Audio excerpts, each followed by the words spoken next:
কয়েকদিন ধরে আমাদের এখানে বেশ ভালোই বৃষ্টি হচ্ছে। প্রায় ৩-৪ দিন ধরে সমানে এক নাগাড়ে বৃষ্টি হয়ে চলেছে, থামার কোনো নাম নেই। তো সকালবেলা উঠে দেখি আকাশ একই রকম মেঘলা, কোনো রকম উন্নতি হয়নি।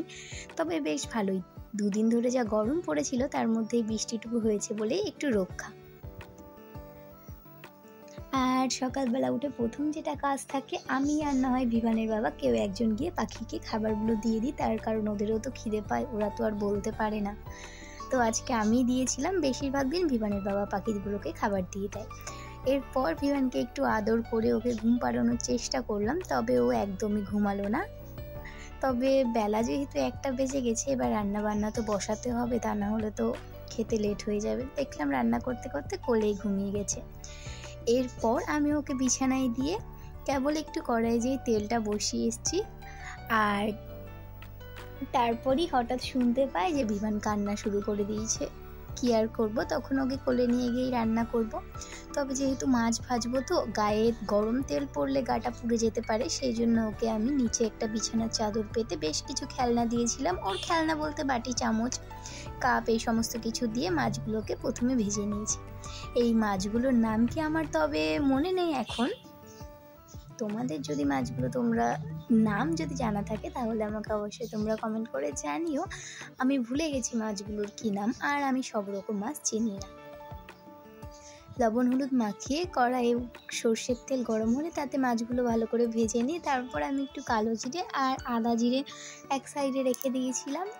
আলুগুলোও তো ভাজতে হবে, ভুলে গিয়েছিলাম। চলো এবার আলুগুলোও ভেজে নিই ভালো করে।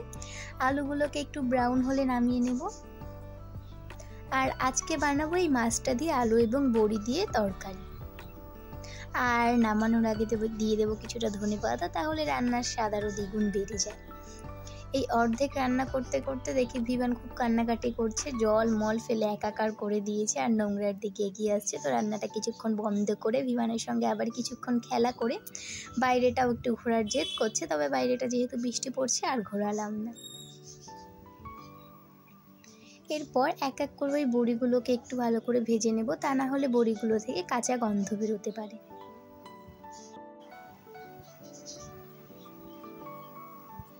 আর বড়িগুলোকে একটু নাড়াচাড়া করেই ভাজতে হবে, তা না হলে একটু পুড়ে যেতে পারে। আর এরপর বড়িগুলোকে ভেজে তুলে রাখবো। আর ওই কড়াইয়ের মধ্যে দিয়ে দেবো কিছুটা সর্ষের তেল, তার মধ্যে দিয়ে দেবো আদা জিরের বাটা, তার সঙ্গে কালো জিরে, কাঁচা লঙ্কা, টমেটো এবং লবণটা দিয়ে দেবো, যাতে টমেটোটা তাড়াতাড়ি সেদ্ধ হয়।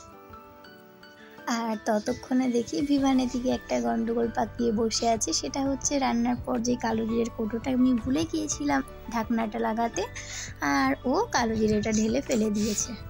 দোষটা আমারই, আমি যদি কৌটোটার ঢাকনাটা লাগিয়ে রাখতাম তাহলে হয়তো ফেলতো না। এরপর যেভাবে আমরা মশলাটা কষাই সেরকমভাবে একই রকমভাবে মশলা কষে আসলে তাতে আলু দিয়ে আবারও আরেকবার মশলা কষিয়ে নিয়ে ঢেলে দেবো পরিমাণ মতন জল।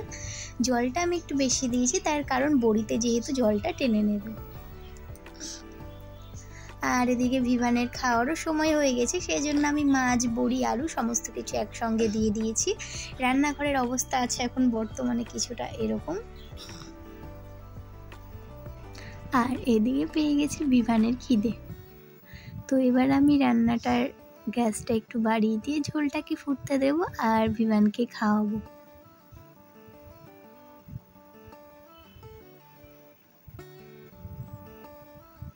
এদিকে ঘর বাড়ি সমস্ত কিছুই ও ছিটিয়ে দিয়েছে, যেহেতু খাওয়ার সময় হয়ে গেছে। আগে খাইয়ে নিই, তারপর গুছাবো।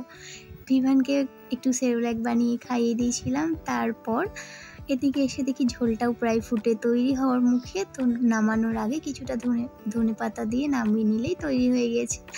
আর এই দিকে দেখো কি কাণ্ড করেছে, একটা কাপকে ভেঙে দিয়েছে।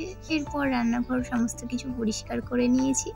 আর এবার বিভানের খিচুড়িটা বসাবো।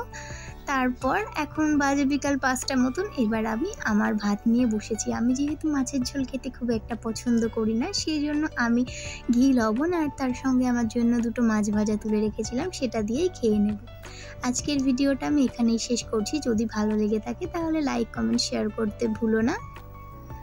আর এরকম আরও ভালো ভালো ভিডিও দেখতে সাবস্ক্রাইব করে রেখো। আর যদি ফেসবুক থেকে দেখো ফলো করে দিও। Bye bye.